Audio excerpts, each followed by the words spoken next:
What is up, world? And welcome to Studio Day Heffrey, my Tolos, my 22 percenters, my peoples. Mike Nolan is probably on his way out as the Cowboys defensive coordinator. I'm going to give you my context clues here in a second. First of all, the fact that people who are plugged in have been talking about it for weeks. And second of all, Mike McCarthy was on 105.3 The Fan this morning, flagship of the Cowboys, where you can hear me from 2 to 7 Monday through Friday, afternoon drive. You know what I'm talking about? Big time. And then I do want to talk about some draft stuff because your mailbag questions were about that. I also want to point out the beauty of making these videos is that right now I am not wearing pants. And you don't know that, except that I just told you. Okay, so Mike Nolan, Cowboys defensive coordinator. You kind of wondered because the last few weeks of the year, the defense was a little more capable. They started forcing the turnovers, and it's like, okay, maybe they got something here. Maybe you stick with it, and you just keep building on what you got. You add some more players, and you party. But I'm going to read you Mike McCarthy's quote with Sean and RJ on 105.3 The Fan this morning when he was asked if he's made a decision on Mike Nolan. His response is, quote, "That's what we're working on." Now, if I want to be accurate with him, I probably, that's what we're working on. He's a heavy breather. We're working on all the coaches, frankly. That's what this process is about. You got to take the emotion, the disappointment of what 6-10 is, regardless of COVID and all the other challenges we had. I think it's important to put everything on the table, and that's what this process is. And it's the same one I've done every year as a head coach. I think you have to do it this way. The part of that quote that matters is when he said, regardless of COVID and all the other challenges we had. Because the biggest thing they screwed up was COVID. Was thinking they could do way too much with the scheme change and implementing so many different things in an offseason where you didn't have time on the field with your players. That was their biggest screw up. And if you give Mike Nolan a pass on that, then you could maybe try to make the case, hey, they were kind of building towards something there at the end. I would also make the case they were playing terrible backup quarterbacks and bad quarterbacks there towards the end, but they did. They played better. But when he says regardless of COVID and all the other challenges we had, what he's saying is that COVID is not an excuse. And if you're going to remove that excuse, then I think making the case to keep Mike Nolan as the defensive coordinator of the Cowboys becomes very difficult. So my expectation, based on listening to McCarthy and other context clues, is that they're going to be in contact and looking around and trying to find themselves a new defensive coordinator for the Dallas Cowboys. That is my belief. Now, let's get into your mailbag because we got some good stuff. Chris Tompkins says, hey, Jeff, big fan of yours. I'm loving the weekly video with Vach as well. Who is your personal favorite / best case scenario for the pick at 10, assuming we can't trade back? And all realistic options are still on the board. Caleb Farley, Patrick Surtain, Rashawn Slater, Kyle Pitts, J.C. Horn, or someone else I left out. The best case scenario, it depends. Are you asking me or are you asking what I think is likely for the Cowboys? Because I think their best case scenario is probably Patrick Surtain or Caleb Farley. Surtain is the cornerback from Alabama. Caleb Farley, Virginia Tech. He opted out this year. I'm interested to watch Surtain on Monday in the national championship game. Because my one problem with Surtain, he's a really good player. Man, zone, technique, ability to keep receivers where he wants them, ability to stay in control. Like, I like everything about Patrick Surtain. I just wonder about his overall athleticism when he plays against explosive players and great route runners. So I want to watch him Monday. I want to see. Because Chris Olave at Ohio State's a great route runner. He's a tough dude to handle. And if Patrick Surtain is in coverage on him a lot and shuts him down, that will help him through, in my eyes. So I think for the Cowboys, you look at Caleb Farley and Patrick Surtain. I'm a big Rashawn Slater fan at Northwestern, the offensive tackle, and some teams are going to view him as a guard or maybe even a center because he's got the shorter arms. I don't care. He can play tackle. The only time you need to worry about arm length is if a dude's getting his butt kicked because of arm length, and that rarely happened to Rashawn Slater, so I'm not worried about it. J.C. Horn, I really like Horn, but he's so reliant on the physicality and the grabbiness and things that could draw penalties in the NFL. This is South Carolina corner, J.C. Horn. I'm a huge fan because I love guys that play with that edge and that physicality and that mentality of I will fight you on every snap. So I'd love to have him on the Cowboys. The problem here is just the value at number 10 overall. Kyle Pitts. I could deal with the Kyle Pitts pick too. My problem is at 10, I can't find you a guy who I'm just like, yes, they got him at 10. So I guess I would say Caleb Farley's my top corner at the moment. Rashawn Slater I would view as a good pick. Pitts I could deal with because I like what it does for your offense, but that is a top 10 pick on a tight end. That's interesting. He needs to turn into Darren Waller or better if you're using a top 10 pick on a tight end. And then anybody else? I think you got to consider some of the pass rushers. Kwity Paye at Michigan. My guy Azeez Ojulari at Georgia. But I will say my personal favorite at the moment would be Caleb Farley, because you desperately need a corner and his potential is sky high for what he could turn into. And the position value is good for a corner.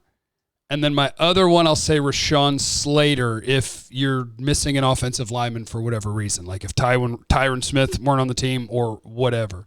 Haley 94 Ware, this is my guy right here. He says, what are your thoughts on Darion Kendricks out of Clemson? He seems to be rising on the boards. I think Dane Brugler had him above J.C. Horn. I also heard Shaun Wade threw out the challenge to Devontae Smith for Monday's championship game. You think Mr. Wade has a shot? And where do you see him going in the draft? Do you see Shaun better at safety or corner? Yes, I managed to mash the like button. Mash that like button. It means a lot to me at youtube.com/Jeff Cavanaugh and the subscribe button. And I also need you checking 1053thefan.com every day because you know what? We have corporate numbers we're supposed to reach, and their goals are very high. Darion Kendricks, I've only seen him live, and I'm not a huge fan.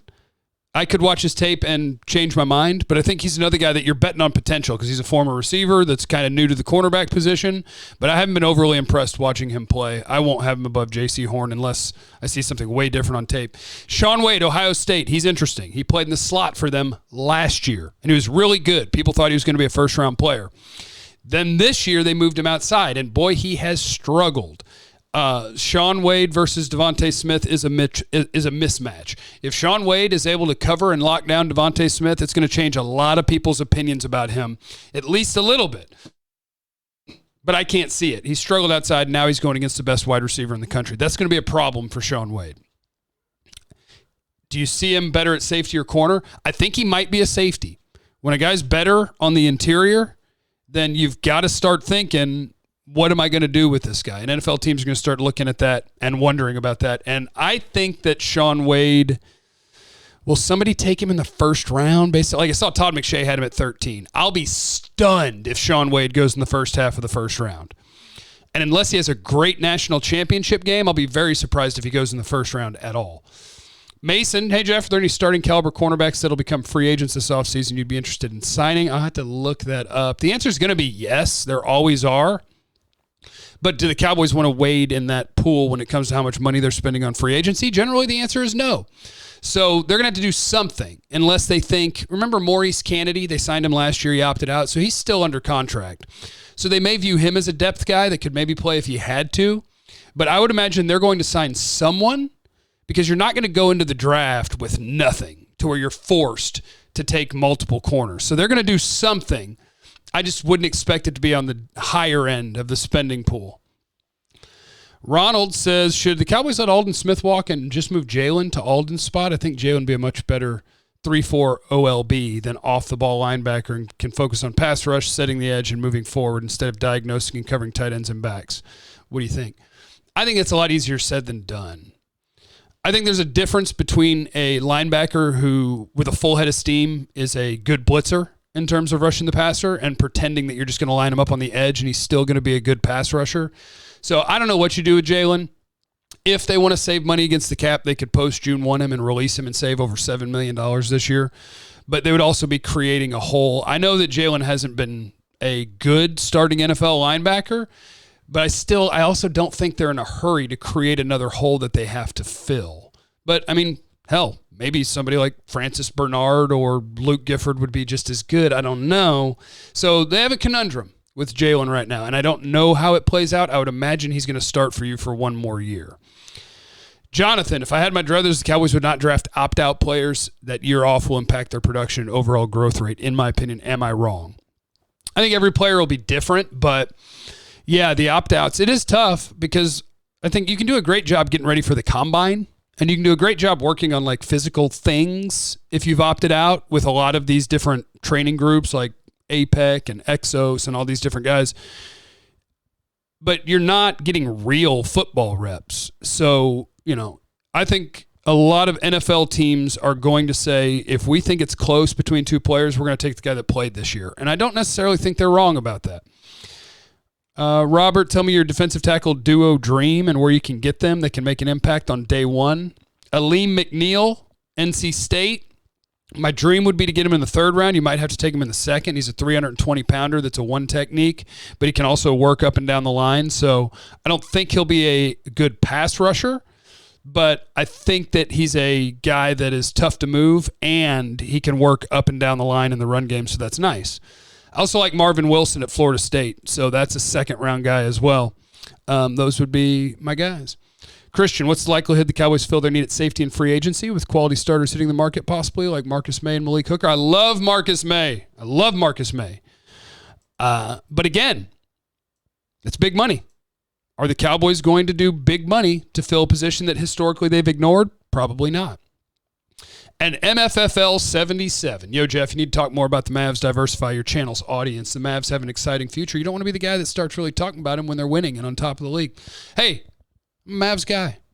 They pulled it out last night versus Denver. That was nice. God, Jokic hitting that stupid buzzer beater to send it to overtime. In the first half, I was about to quit on the Mavericks because I was like, God, they're just not good enough. It's Luka, who's out of shape and playing sloppily and blah, and nobody else on this roster scares you until KP gets back. And Josh Richardson hasn't been nearly what I thought he would be offensively. So there's all these things that I was just like, ugh. And then they played great in the second half. So we'll see what they turn into over the course of the year. Leave in the comments what you want to talk about tomorrow. Thank you so much to everybody who does tune in. I appreciate you. I love you. In those comments is where I'm going to pull content to talk to you guys tomorrow. So hit me up, making beef ribs again tomorrow. I love beef ribs. And so that's it today. Be kind to people. You never know what people are going through. So just be cool to everybody. I love you. Have a great day. And I'll see you at 2 o'clock on the radio.